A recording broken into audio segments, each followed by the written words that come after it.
시작했습니다. KBS 교통정보센터였습니다. 주진우 라이브.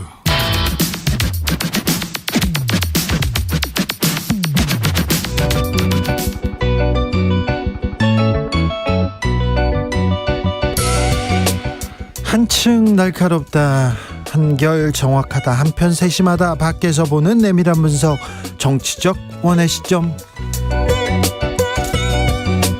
오늘의 정치권 상황 원회에서 더 정확하게 분석해드립니다. 이현주 전 국민의힘 의원, 어서 오세요. 네, 안녕하세요. 네. 부드러운 카리스마 이현주입니다. 요즘 어떻게 지내세요? 더워 죽겠어요. 일단요. 네. 입구가 다 막혀가지고 네. 두 바퀴 돌았어요. 네, KBS 들어오는 길이 좀. 네. 이게 장난이 아니네요. 네, 분위기가 왜 모든 그렇습니다. 이게 점점 사회가 폭력화돼가고요. 네. 저는 뭔가 광란의 분위기로 가고 있는 것 같아요. 치닫고 있는 거. 네. 왜 그런지 잘 모르겠어요. 좀 너무 거칠어요. 사실은 이제 뭐 이렇게 얘기하면 민주당 사람들은 어떻게 생각할지 모르지만 사실은 이 분위기는 그 탄핵 이후부터 계속되는 거거든요. 근데 저는 이게 정치권의 문제 이전에 우리가 너무 사법 시스템을 신뢰하고 거기에 의존했는데 드디어 이제 먹힌 상황이 온 거예요. 신뢰가 무너졌어요. 그 신뢰, 그러니까 사법부라기보다는 저는 검찰, 경찰 이런 권력기관들이 예. 이제 권력화된 거예요. 그래서. 예. 스스로 권력화된 거고 그 특성이 뭡니까? 일종의 피잖아요. 피. 예. 폭력. 네. 국가의 폭력이거든요. 네. 이런 것들이 만연해지는 거죠. 마녀 사냥. 그리고 포퓰리즘.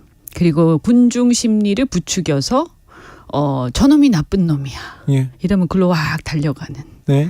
지금 그게 만연하죠. 모든 어떤 문제를 그런 식으로 접근하는데 사실은 문제는 해결되지 않아요. 그렇게 해서 더 악화되죠. 네. 그렇지만 순간적으로 사람들한테 카타르시스를 제공하죠. 예. 그러면서 질서가 무너지고 엉망이 돼가는데요. 이거는 사실은요. 보수주의의 정반대예요. 예. 그렇죠. 보수주의는 이런 거를 굉장히 경계하거든요. 네.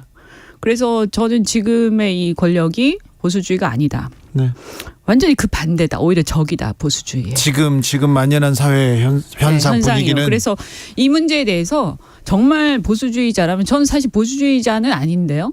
그럼에도 불구하고 잘 알죠. 그 사람들을 잘 이해를 하는데 정말 이 사회를 걱정하는 보수주의자라면 이 상황을 그냥 침묵하셔서는 안 돼요. 매우 심각한 상황이에요. 그리고 공권력이라고 해야 되나요? 사회의 근간이 돼야 될 법과 조직들이 있지 않습니까? 경찰, 검찰에 대한 신뢰가 무너진 지 오래입니다.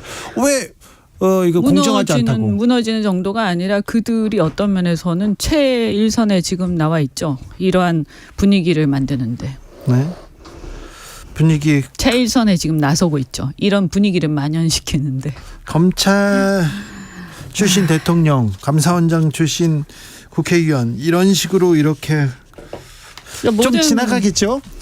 그러니까 사실은 어떻게 보면 본질적으로 네. 정권은 바뀌었지만요. 네. 사실 그 근간 그 밑에 기저에 깔려 있는 어떤 이러한 만연한 분위기를 주도하는 어떤 그 기저는 전 똑같다고 생각해요. 우리가 그것을 꿰뚫어 봐야 되는 거죠. 네. 네, 왜 보수의 시대인데 이건 보수의 시대인데 사실은 공권력이 민주주의 오히려. 파괴고 이걸 조금 더 심각하게 보면 네, 저는 연성 전체주의로 가고 있다. 네. 그런 걱정을 좀 하죠. 상황 더 심각해집니까? 네. 지식인들, 지성인들이 네. 이제는 뒤에 물러서 있으면 안 되고요. 얘기를 네. 하셔야 돼요. 노영희 변호사 얘기해야 됩니다. 안녕하십니까. 물러서지 노영희입니다. 말고 물러서지 말고 얘기를 해야 됩니다. 노영희 변호사는 얘기하니까요. 자, 하나씩 좀 현안 좀 물어보겠습니다. 오늘 한상혁 전 방송통신위원장이 법원에 출석했습니다. TV조선 재승인과 관련된 점수를 조작했다가 아니고요. 개입했다. 그리고 의도를 가지고 어떤 심사위원장을 넣었다. 뭐 이런 식인데요. 어떻게 보고 계십니까, 노영희 변호사님? 일단 사실 지난번에 그 집행정지 신청이 기각됐을 때 예. 그 행정부 판사님께서 행정법원 판사요. 행정법원 판사님께서 형사 재판관은 변론이라고는 했지만 그 나와 있는 내용을 보게 되면 거의 유죄 판결을 사실은 내리고 기각을 시킨 거나 마찬가지라고 저는 봤거든요. 네. 그러니까 그와 마찬가지로 아직 오늘이 지금 첫 번째 공판이었어요. 네. 사실은 그 6명 전부 다 해서 그랬는데 지금 사회적인 분위기나 뭐 대통령실이나 여당이나 법원 일부 법원 판사님들이나 이런 분들의 이미 판결이 다 내려진 것처럼 지금 거의 막 몰고 가는 분위기여서 저는 그 부분에 대해서는 조금 정리를 하고 가야 될 필요는 있을 것 같이 보여요. 오늘 한상혁 위원장이 얘기한 것 중에 하나가 뭐였냐면 내가 과거에 민원연에 소속되어 있었던 이유를 이 공소장에 장황하게 집어넣으면서 과거에 속했던 정당이나 과거에 속했던 어떤 단체의 일원이라고 하는 것을 이 사건의 동기나 이 사건이 유죄라고 하는 것을 인정하는 것에 뭐 기본 포인트를 잡는 것 같다. 이제 이런 얘기를 했거든요. 근데 사실은 그렇게 가면 안 되는 건데 저는 그런 측면에서는 매우 유감스러운 지금 상황이 좀 벌어지고 있는 게 아닌가 생각이 듭니다. 이현주 변호사님이기도 하죠. 이현주 의원님. 자, 그런데요. 후임 방통위원장으로 이동관 특보를 지명할까요? 할 것 같지 않습니까? 뭐 안 한다는 얘기가 없는 걸로 봐서는 하실 것 같은데요. 네. 그리고 이때까지 어떤 여론 때문에 안 한 적이 없고 오히려 여론이 반대가 심하면 심할수록 거기에 대해서 마치 어떤 싸움이라도 하듯이 더 밀어붙이는 경향들이 있죠. 더 막 정당화를 막 세게 하면서 합리화를 세게 하면서 그런 흐름으로 봤을 때 당연히 하겠죠. 사람들이 문제의식을 느끼면 느낄수록 국민들의 여론과 싸울 겁니다, 아마. 아, 그래요? 네. 그런, 1년에 어떤. 국민과 1년에 싸우면 뭐해요? 그러니까요. 참 이게 정말 나쁜 행태인데. 근데 이게 이제 1년의 그 1년의 어떤 행위들이 일관성을 갖고 있어요. 일관성을. 그래서 예측이 가능하고 그런데 너무나 심각한 상황이다라고 네. 봅니다. 노영희 변호사님? 지금 많은 보도들에서 후임으로 지금 이름들이 다 올라오고 있는데 예컨대 이동관 방통위원장 내정자는 그렇게 간다는 거고 그다음에 권익위원회도 전현희 위원장이 27일 날 이제 그만두니까 내일 그만둡니다. 그 후임으로 곧바로 김홍일 전 검사죠. 검사 BBK 특수통. 담당 검사였습니다. 이분을 지금 유력하게 검토한다고 하는 거는 이미 이제 저번에부터 계속 나왔던 얘기라서 과연 그 김홍일 전 검사가 나올까요?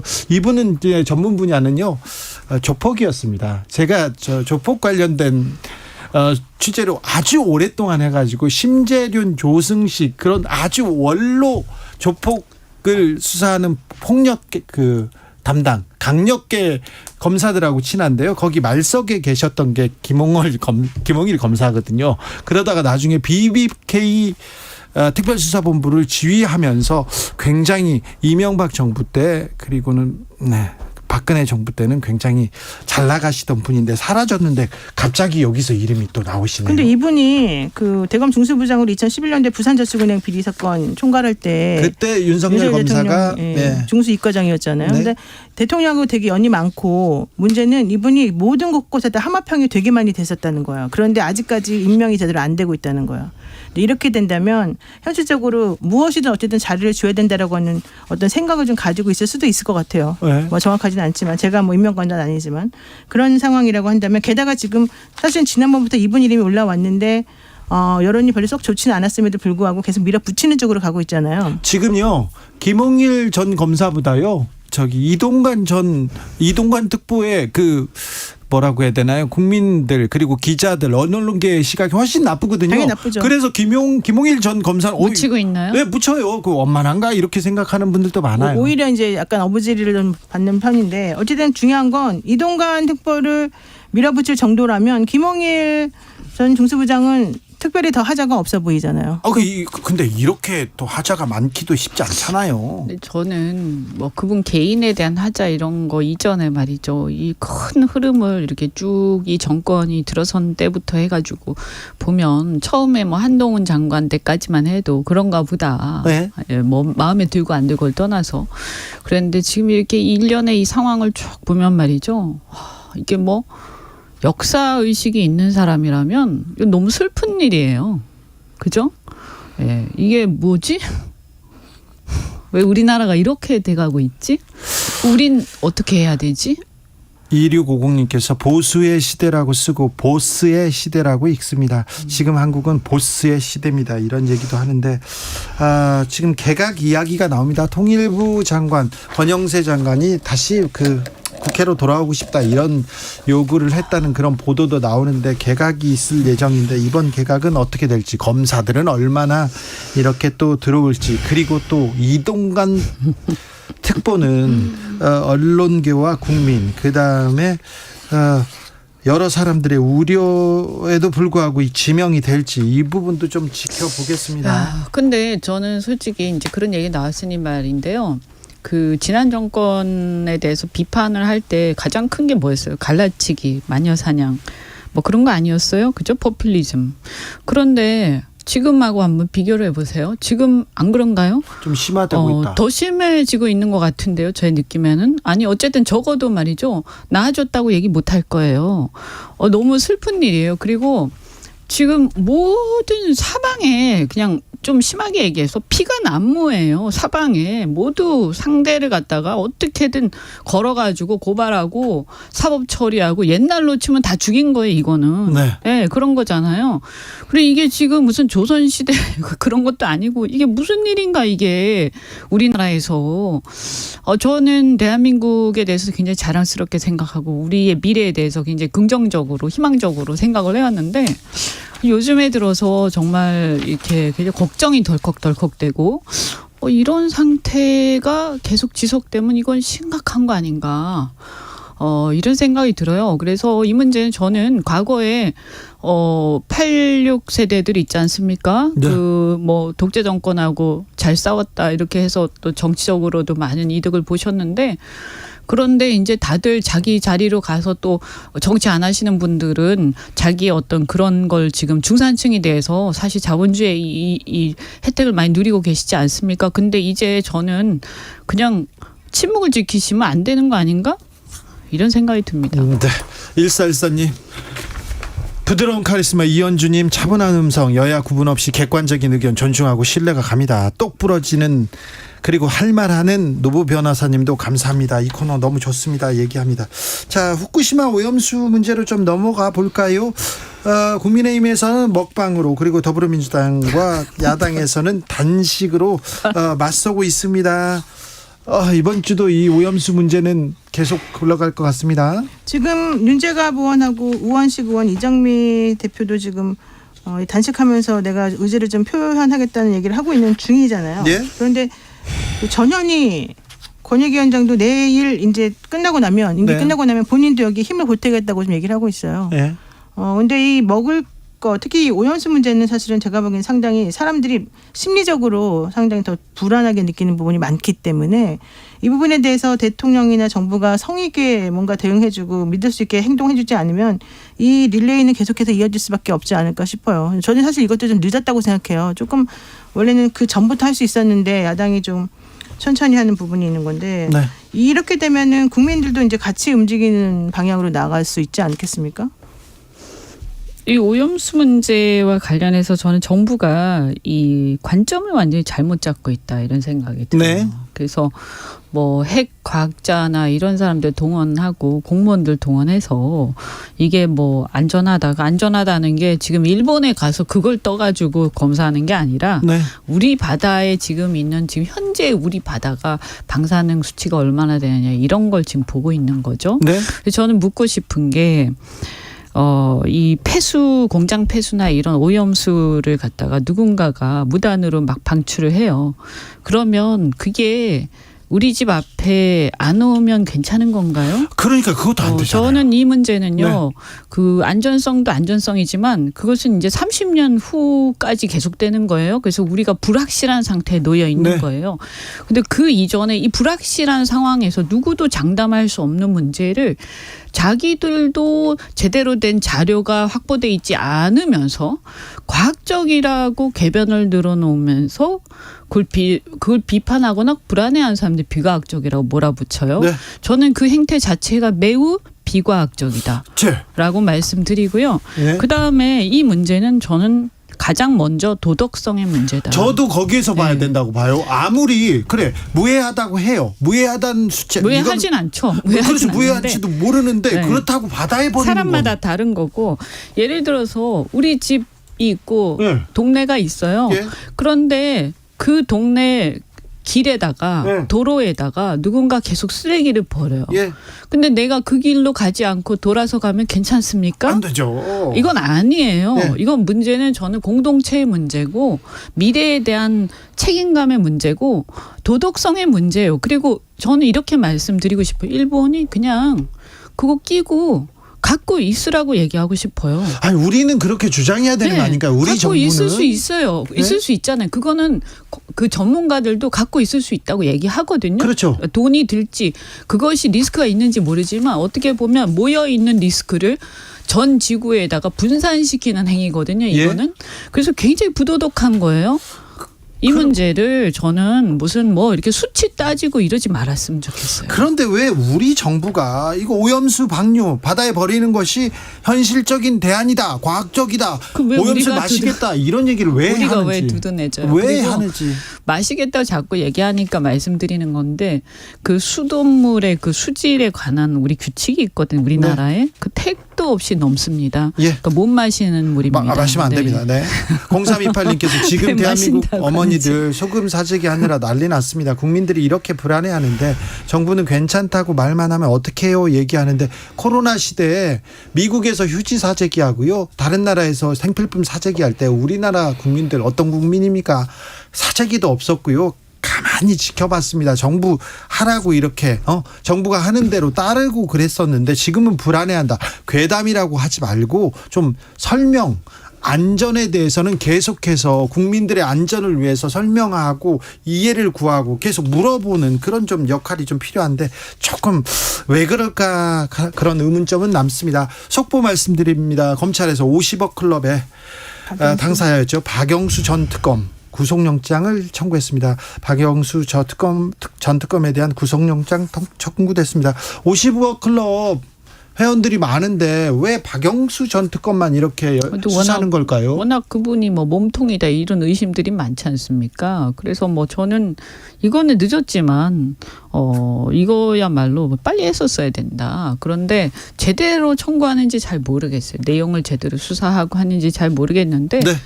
뭐 그나마 지금까지 쭉 했던 얘기 중에서는 제일 그래도 수긍이 가는 얘기네요.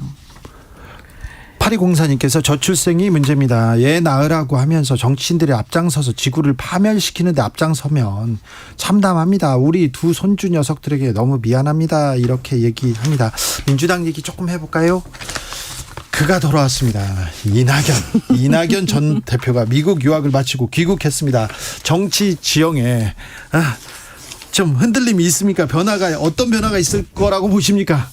지금 변화가 있으려고 그러는 것 같아요. 친낙계 쪽에서 계속해서 모임을 또 따로 갖고 내부적으로 계속해서 이재명 대표나 뭐 여러 사람들에 대해서 흔들기를 하려는 것 같은데 저는 진짜 답답한 게 민주당 왜 이렇게 서로 싸우는지를 도대체 모르겠어요. 민주당은 지금 민주당 내에서 싸웁니까? 그렇잖아요. 자기네들끼리 지금 서로 싸우는 거잖아요. 네. 친명이냐 뭐 비명이냐가 뭐가 그렇게 중요합니까? 솔직히 말해가지고 그거가 지금 우리가 후쿠시마 오염수 문제 가지고 괴로워하고 이 전체적으로 지금 예전 시대 몇십 년 전 시대로 돌아가서 불안해서 못 살겠다 이런 말이 나오는 이 타임에 자기네들끼리 예전에 대선 경쟁하면서 싸웠던 그걸 가지고 아직까지 싸우고 지금 정말 너무너무 이렇게 되면요 민주당을 지지했던 수많은 사람들이 다 등을 돌려버리게 돼요. 지금껏 한 게 뭐야 도대체가. 비판적 지지를 보이던 사람들도 니네 뭐하냐 이렇게 너무 싫어요. 솔직히 말해가지고. 네 어떻게 보십니까? 뭐 다른 당 내부 사정을 잘 모르니까 함부로 말하긴 그런데요.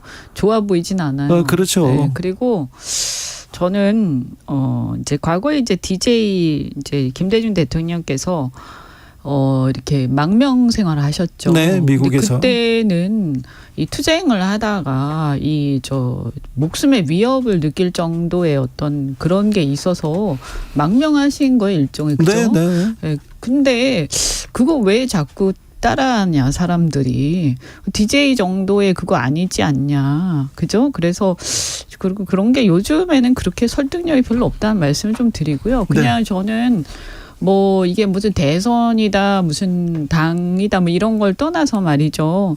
그냥 그래도 어쨌든 대선 경선을 나오셨던 분이니까 역할을 자기 몫으로 하셨으면 좋겠어요. 지금 네. 상황이 굉장히 엄중하잖아요. 아니 그 이낙연 대표 오자마자 또 무슨 얘기 나온 줄 아세요? 낙달이라는 게 나타났대요. 낙달이 낙달. 뭐죠? 이낙연을 지지하는 이제 개딸에 대응하는 낙달. 사람인 거겠죠. 이 아유, 지지층 간의 정말 뭐 하는 갈등. 건지를 모르겠어요. 정신들 좀 차리셨으면 좋겠어요. 아니 지금. 그거 지금 개딸의 현상에 대해서도 뭐 그것을 이제 심리적으로 이제 지지하시는 분들이겠지만 그 현상 자체에 대해서도 뭐 팬덤 정치다 어떻다 이렇게 얘기하는 마당에 그 낙달이라는 건 또 뭡니까? 그러니까요. 너무 한심스럽고 민주당이 이렇게 태행적이네 태행적. 지금 이 정치인들이 이렇게 하면 할수록 국민들이 사실은 정치 혐오가 생길 수밖에 없고 정치 혐오가 생기면 민주당한테는 굉장히 괴로운 미래가 펼쳐지는데요. 그럼요. 아니 그리고 먹고 살 길이 지금 사실 되게 막막해요. 지금 자영업자들 단돈 300만 원이 없어가지고 신용불량이 된다는 얘기인데 지금 이런 상황에서 여당이 정치가 잘못하고 뭘 잘못하면 야당이라도 정신 차려가지고 한마음 한뜻으로 한쪽으로 밀고 나가야 되는 거잖아요. 네. 그런 건 안 하고 자기네끼리 도대체 언제적 얘기 가지고 아직도 이렇게 싸우고 있는 거예요. 그러게요. 민주당은 이렇게 보면은요. 민주당의 뭐 지도력 잘 보이지 않습니다. 잘하는 거 잘 보이지 않은데 또 비명계, 반명계라는 사람의 비전은 전혀 없고요. 네, 비전이 없어요. 비전이 없어요. 그러니까 저는 뭐 잘 모르지만 조금 아쉬운 거는 뭐 민주당이든 어떤 당이든 당 내부의 혁신을 촉구할 수는 있거든요. 해야죠. 그러면 그 해야지. 대안을 좀 내놔야 되잖아요. 그렇죠. 그래서 네. 이렇게 혁신하자. 예. 그다음에 또 특히나 야당이시니까 어쨌든 지금의 이제 국가적 상황에 대해서 네. 이건 이렇게 갔으면 좋겠다라고 대안적 내용. 그러니까 예를 들면 후쿠시마 오염수 같은 경우에도 일본이 보관할 수 있다라는 그런 대안들이 있지 않습니까? 그렇죠. 그런 것들을 뭐 이렇게 좀 연구를 해서 내놓는다든가 네. 또 지금 경제 상황에 대해서 뭔가 대안적인 어떤 비전, 이 정부가 지금 비전을 안 내놓고 있으니까 그런 비전을 좀 제시를 한다든가 이런 경쟁을 하면서 좀 이렇게 좀 경쟁하면 그거는 뭐 그래도 볼만할 텐데 네.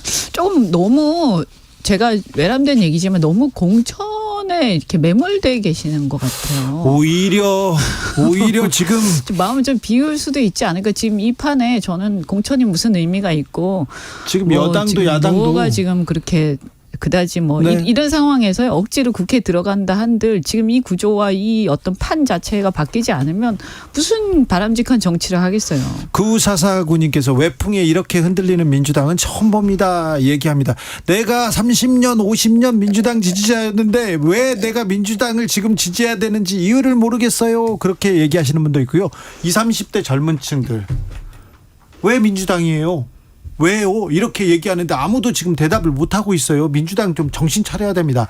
3327님 제3당 안 만들고 뭐합니까? 얘기하는데 제3당은 그렇다고 해서 희망을 줄 수 있을까요? 비전을 줄 수 있을까요? 어찌 보십니까? 아니 이제 워낙 지금 정치가 이 판이니까 이 네. 판국이니까 뭐 정상적인 저는 정치인이라면 이 어떤 이 정치의 대안이라든가 제3의 길을 고민하는 게 고민해야죠. 당연하다라고 네, 네. 생각을 해요. 근데 그러면 문제는 뭐냐, 내용이 뭐냐, 그리고 사람이 누구냐, 그리고 어떻게 할 거냐의 문제라고 생각을 그렇죠. 해요.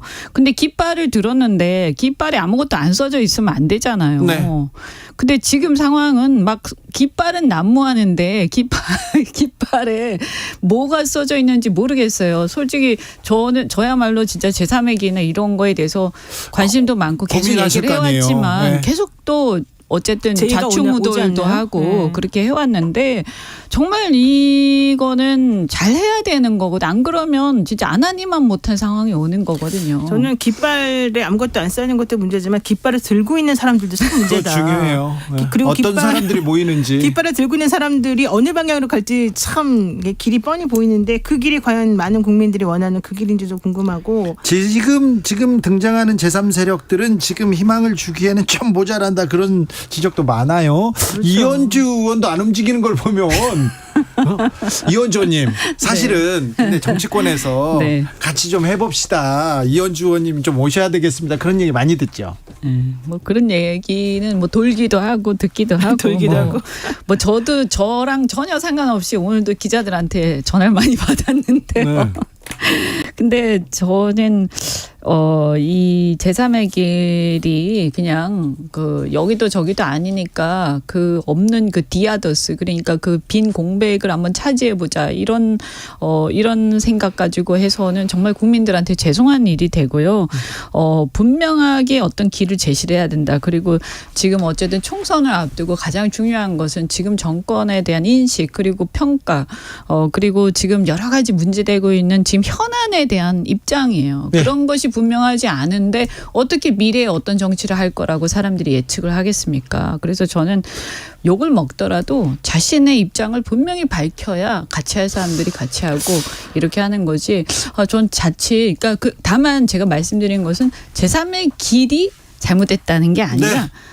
이렇게 하는 어떤 지금 상황에 대해서 조금 우려 섞인 눈으로 쳐다보고 있다. 하여튼 저는 지금 말씀드릴게요. 이 제3당, 뭐 신당 이런 것도 다 종합적으로 생각을 해보면 지금 민주당이 이 상황을 이렇게 끌고 나가서는 안 된다. 서로 다시 화합하고 정말 큰 당의 사람들로서 뭔가 좀 대승적인 측면에서 좀 화합하고 이런 걸 보여줘야 된다. 이런 의지를 좀 표명하는 뭔가 해줬으면 좋겠고. 민주당이 내부적으로? 내부적으로 그렇게 해야죠. 그러니까 이낙연 대표도 저는 그런 일을 할 거라고 봐요. 그래서 이낙연 대표든 이재명 대표든 서로 간에 이런 상황에 대해서 좀 따로 만나든지 뭘 하든지 좀 정리를 해주시고. 네, 낙달과 개딸들의 그 싸움 이런 거는 키우면 안 됩니다. 절대 지지자들한테만 이렇게 외치고 그러면 안 그런 됩니다. 거 하시면 안 되고 중도든 정상적이고 상식적인 사람들이 동의할 수 있는 그런 종류의 아젠다를 가지고 우리를 좀 이끌어줬으면 좋겠어요. 지금 같은 경우에 어쨌든 국민들 보면, 제가 보면 이제 수도권 중심의 어떤 중산층들, 그러니까 네. 중도 성향이라고 해야 되나, 이런 분들인데, 그런데 이제 이 정권에 대해서 좀 견제가 필요하다라고 생각하시는 분들이 지금 지지할 마음 둘 곳을 못 찾는 게 사실이에요. 또 네. 제 주변에 그런 사람들도 그렇죠. 많고. 속보 문자입니다. 1335님께서 민생에 관심 없는 국민의힘, 반사 이익도 못 챙기는 민주당에게 완전 실망이고요. 대한정당이 나오길 기대합니다 얘기하고요. 심경영님, 이현주당 창당하세요. 용해인 의원과 손잡으면 괜찮을 듯한데요 얘기합니다. 변길상님, 이현주 의원 정도면 무조건 밀어줍니다 얘기합니다. 속보였습니다. 문자가 왔어요. 자, 이현주 밀어준다는데 어떻게 할래요? 야, 좋네요. 아주. 왜? 어쨌든 저는 책임 있게 해야 된다라고 생각합니다. 저는 이 어떤 지금 제3의 길 얘기 나오는데 책임 있게 깃발을 들겠다는 얘기신가요? 그게 고민 중이라는 것 같아요. 어떻게 되느냐에 따라서 저는 지금의 이 정치판이 좀 더 긍정적으로 갈 수도 있고 아니면 좀 더 퇴행적으로 갈 수도 있다라고 생각하기 때문에 정말 심각하게 사람들이 신중하게 고민해야 되고. 매우 중요한 시기에 언제 중요하지 않은 때가 있었냐마는 지금은 국제 질서에서도 그렇고 그리고 불안하지 않아요? 경제도 그렇고요. 외교적으로도 무서워. 나 무서워요. 불안해요. 우리 무서워요, 무섭습니다. 무서워. 장마까지 시작됐어요. 아니 그런데 막 피가 난무하는 것 같아. 이게 그냥 상징적인 얘기지만 네. 저는 무섭습니다. 그런데 우리는 무서운데, 우리는 걱정인데 정치권은 뭐 하고 있는지 걱정입니다. 이현주, 노영희 두 분 감사합니다. 고맙습니다.